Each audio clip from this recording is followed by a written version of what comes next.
अस्सलाम वालेकुम। Welcome back my YouTube channel English study material.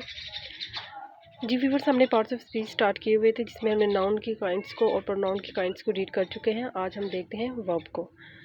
A verb that expresses, जो कि इजहार करता है एन एक्शन, किसी भी अमल के बारे में बयान करता है, परफॉर्म्ड बाय द सब्जेक्ट, जो कि एक सब्जेक्ट उसको परफॉर्म कर रहा है उस एक्शन को, उसके बारे में बयान करना या बयान करने वाले वर्ड को वर्ब कहेंगे।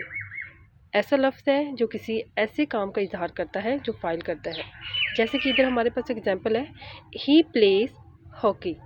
ही सब्जेक्ट है और वो क्या कर रहा है, वो खेल रहा है।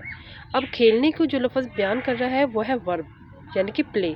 प्ले में ना खेलना होता है, तो जो सब्जेक्ट के एक्शन को शो करे उस वर्ड को हम वर्ब बोलेंगे। नेक्स्ट वर्ब की काइंड्स भी हैं, जैसे कि words are divided into 3 main classes. ये मेन क्लासेस में इनको डिवाइड किया गया है 3 में।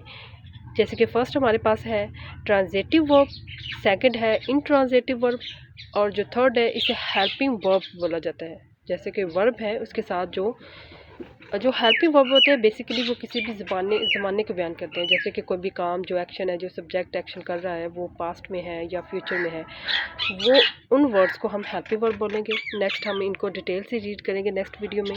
तब तक के लिए अल्लाह हाफिज़।